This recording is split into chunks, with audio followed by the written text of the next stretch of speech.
और बहुत सिलसिलेवार तरीके से आईएसआई ने जो है बांग्लादेश में अपनी जड़ें मजबूत की। आईएसआई ने जो मजेदार काम किया वो ये किया कि अगस्त 2024 के बाद में इन तमाम ग्रुप्स को एक छतरी के नीचे लाने की कोशिश की। भारत की तरफ से क्या हो रहा है ये तो समझ से बाहर परे की चीज। हमारे लिए लगातार बांग्लादेश में गली जो है वो संगड़ी होती जा रही है, हमको जाने का रास्ता नहीं मिल रहा है। हमारी स्थिति अभी की स्थिति ये है, मतलब गजवा हिंद की बातें कर रही है जिनके लिए बाकायदा जो है हमारे लिए सिक्योरिटी थ्रेट है। सबसे पहले दादा मैं आपको आमंत्रित करता हूँ। गौतम दा आप बताइए बांग्लादेश में हो क्या रहा है, ग्राउंड सिचुएशन क्या है। We are extremely concern, we are extremely worried sir, और हम नहीं चाहेंगे किसी भी किस्म की माइनॉरिटी क्लींजिंग भी वहां पर हो, जैसे कि पाकिस्तान में अब तक हो चुकी है ऑलमोस्ट। इन कॉम्प्लिकेशन को समझने के लिए कि बांग्लादेश में क्या चल रहा है हमारे साथ, बांग्लादेश का भविष्य, भारत का उसमें क्या रोल रहने वाला है, और जो अन्य फोर्सेस हैं, जो चाहे चीन हो, चाहे यूएस हो, चाहे रूस हो, तमाम जो फोर्सेस हैं जिनकी नजर बांग्लादेश पे रहती है, उनका हस्तक्षेप कुछ रहने वाला, किस दिशा में बढ़ने वाले हैं। दरअसल क्या है कि बांग्लादेश अभी जो है दुनिया के 4 बड़े इंटेलिजेंस एजेंसीज का अखाड़ा बना हुआ है। उसमें पहली इंटेलिजेंस एजेंसी है CIA, जो कि अमेरिकन इंटेलिजेंस एजेंसी है। दूसरी इंटेलिजेंस एजेंसी ISI, जो कि पाकिस्तान की इंटेलिजेंस एजेंसी है। ये एक ही फोर्स की तरह काम कर रहे हैं। तीसरी इंटेलिजेंस एजेंसी जो है रशिया की है ना, और चौथी इंटेलिजेंस एजेंसी भारत की है, माफ कीजिए पांचवी इंटेलिजेंस एजेंसी चाइना की है। तो इन 4-5 इंटेलिजेंस एजेंसीज के बीच में जो है रसाकसी वहाँ पे लगातार चल रही है। और उस रसाकसी के अंदर क्या है कि पिछले 1 साल में मैं लगातार ट्विटर पे ये लिखता रहा हूँ, लगातार ये बोलता भी रहा हूँ, और ये लोगों को समझाने की कोशिश कर रहा हूँ, करता रहा पिछले 1 साल में कि बांग्लादेश के अंदर ISI का हस्तक्षेप हर बीतती रात जो है, हर जैसे ही सूरज उगता है उसका हस्तक्षेप जो है वो बढ़ता चला जा रहा है। और इतना बढ़ता चला जा रहा है कि आप ये समझिए कि उनकी आर्मी में उनकी दखल है, और उनकी दखल जो है मतलब कि इन पॉलिटिकल पार्टीज में है। जमात एक तरीके से उसके प्रॉक्सी नेटवर्क की तरह ही काम करी, जो जमात इस्लामी वहाँ का एक पॉलिटिकल पार्टी है वो। और बहुत सिलसिलेवार तरीके से ISI ने जो है बांग्लादेश में अपनी जड़ें मजबूत की हैं। तो इसके जवाब में लोग मुझे लगता है जानना चाहेंगे फिर भारतीय एजेंसी क्या कर रही है, रॉ क्या कर रहा है। हाँ, पहले मैं थोड़ा सा ISI का मैं जो है वो आपको थोड़ा समझा देता हूँ। तो दरअसल बांग्लादेश को जब हम समझते हैं तो बांग्लादेश में क्या है कि 2 मुख्य फोर्सेस पहले हुआ करती थी। एक तो अवामी लीग जो कि सेंटर टू लेफ्ट या सेंटरिस्ट पार्टी थी, एक BNP होती थी, बांग्लादेश नेशनलिस्ट पार्टी, जो कि वहाँ का राइट विंग माना जाता था, लेकिन सेंटर टू राइट थी, बहुत रेडिकल राइटिस्ट पार्टी नहीं थी। तीसरी पार्टी थी जमात इस्लामी, जो कि इस्लामिक फंडामेंटलिस्ट पार्टी थी। इस पार्टी को 2008 में बैन कर दिया गया था। ये अंडरग्राउंड अपना काम कर रही थी, लेकिन चुनाव लड़ने पर पाबंदी थी। अब क्या है कि वहाँ पे बहुत सारे ग्रुप जो हैं इसके बरबक्स जो है जमात इस्लामी के साथ साथ बन गए। उसमें पहला ग्रुप जो है वो जमातुल अंसार फिल हिंदल सरकिया, जिसको सरकिया ग्रुप कहा जाता है। ये बांग्लादेश का सबसे कट्टरपंथी और सबसे खतरनाक जो है ग्रुप है। दूसरा आतंकवादी ग्रुप है, मतलब आर्म्ड पूरा, मतलब अच्छा है ना। दूसरा है वहाँ पे Ansarullah Bangla team. Ansarullah Bangla team दरअसल पाकिस्तान में एक संगठन बरेलवी विचारधारा मानने वाला एक आतंकवादी संगठन है अंसारुल्लाह, उसी का एक्सटेंशन है, तो उसको ABT बोलते हैं, अंसारुल्लाह बांग्ला टीम।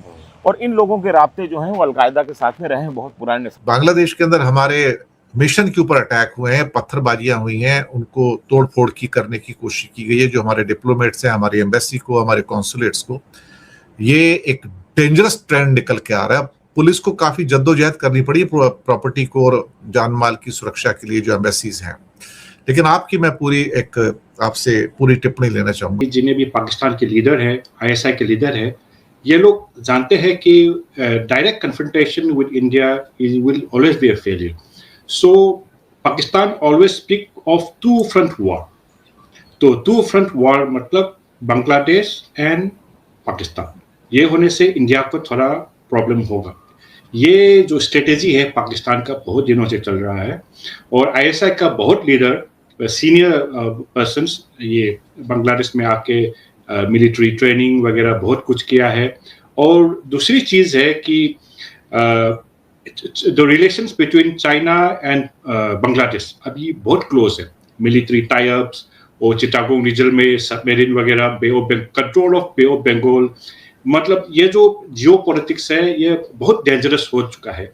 और इंडिया का जो फॉरेन पॉलिसी है ये नेबर्स के साथ, जो पहले जो सार्क का था, जो पहले नेहरू के समय में नॉन अलाइनमेंट हुआ था, थोड़ा सा हिल के अभी थोड़ा ये लग रहा है कि अभी गुड नहीं है। तो ये मैसेज अभी ये बांग्लादेश ये दे रहे हैं इंडिया को कि Bangladesh is not afraid of India, और ये openly pro Pakistan pro China जा रहा है। तो ये मिलिट्री और पॉलिटिकल पर्सपेक्टिव जो दोनों जो अगर मिलकर बोले तो इंडिया जो फॉरेन पॉलिसी है इसमें थोड़ा बदलाव देना पड़ेगा, क्योंकि इंडिया फॉरेन पॉलिसी अभी साइलेंट लग रहा है। तीसरे वहां पे जमाते मुजाहिदीन है, वो एक तरीके से पाकिस्तान का प्रॉक्सी नेटवर्क है। चौथा हिफाजत इस्लाम है। ये ग्रुप बहुत इंटरेस्टिंग है। ये ग्रुप क्या है कि जमात का जब असर बांग्लादेश में बढ़ रहा था तो उस समय जमात के खिलाफ जो है एक देवबंदी ऑर्गेनाइजेशन शेख हसीना ने खुद खड़ा किया था। और इसका जो काम करने का जो इलाका है वो चटगांव हिल ट्रैक से एक जगह है, उसके आसपास का रहा है। और अब हिफाजत इस्लाम जो है वो एक तरीके से शेख हसीना का पाला हुआ इस्लामिक रेडिकल ग्रुप था, ताकि वो जमात इस्लामी को काउंटर कर सकें। उसके अलावा हिजबुल तहरीर है। तो इस तरीके से ये सारे जो आतंकवादी ग्रुप थे वो लगातार जो है इधर उधर तितर बितर हो रखे थे। अब सब एक्टिव है। आईएसआई ने जो मजेदार काम किया वो ये किया कि अगस्त 2024 के बाद में इन तमाम ग्रुप्स को एक छतरी के नीचे लाने की कोशिश की। अच्छा, कोई नाम भी दिया संगठन? नहीं, कोई जमात की ही छतरी के नीचे लाने की कोशिश की। और इन लोगों ने फिर क्या किया, जमात ने बहुत तेजी से खासतौर पर सीमावर्ती इलाका जो है भारत के साथ में लगता है, जो राजशाही डिवीजन है, रंगपुर डिवीजन है, ढाका का खुद का, उसके अलावा बेरिसाल का जो डिवीजन है ना, तो इन डिवीजन्स में जो मदरसे हैं उन पे तेजी से कब्जा करना शुरू किया। और जमात ने पिछले एक साल में खुद को इतना स्ट्रेंथन किया। और जो अगस्त 2024 में जब तख्ता पलट हुआ तो बड़े पैमाने पे हथियारों की लूट हुई थी सिक्योरिटी फोर्सेस से। उसके अलावा पाकिस्तान से 2 कंटिंजेंट हमको ये पता है इंटेलिजेंस के जरिए कि हथियारों के आए हैं बांग्लादेश। तो ये लोग अभी आर्म्ड भी हैं, मतलब ये पूरा का पूरा ग्रुप। और जमात एक तरीके से जो है वहाँ पे आईएसआई की प्रॉक्सी के तौर पर काम कर रहा है। आईएसआई किसी भी तरीके से चाहती है कि जमात जो है वो सत्ता में आ जाए, गवर्नमेंट है ना।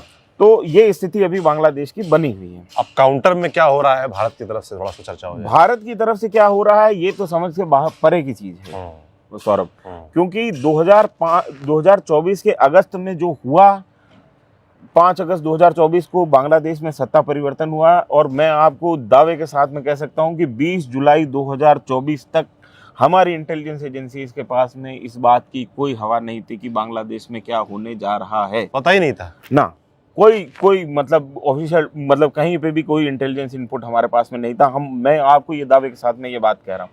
इसके बाद जो अगस्त में जो हमको सेटबैक वहाँ पे लगा, क्योंकि एक हमारी फेवरेबल गवर्नमेंट थी, शेख हसीना के भारत के साथ में काफ़ी फ्रेंडली रिलेशन थे, वो गवर्नमेंट वहाँ से विस्थापित हो जाती, जबकि 4 महीने पहले ही वो गवर्नमेंट जो है चुन के आई थी। और वो पूरा इलेक्शन जो है, इसीलिए शांति से बैठे थे कि जीत तो गए। हाँ, जीत तो गई है और उस भरोसे में बैठे हुए थे। हमको ये पता नहीं था कि पर्दे से पीछे क्या गेम चल रहा है। जब ये गेम खुला, वो दरअसल खुला 25 तारीख को, जो वहाँ पे पीटर हाश करके जो बांग्लादेश में अमेरिकी राजदूत थे, उन्होंने एब्रप्टली अचानक से देश छोड़ दिया और बांग्लादेश वो चले गए। तब हमारी एजेंसीज के कान खड़े हुए कि कुछ बड़ा होने वाला है। तो ये 10 दिन पहले, सत्ता परिवर्तन के 10 दिन पहले की स्थिति है।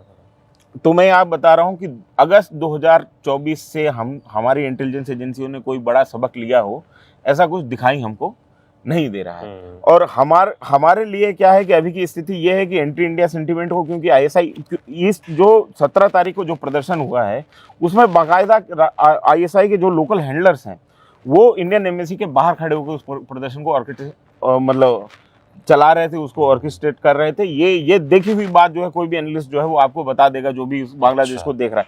इसके बावजूद जो है हम सिर्फ यहाँ पे बुला के राजदूत को एक कड़ा संदेश दे रहे हैं। हम कह रहे हैं कि ऐसा नहीं होना चाहिए।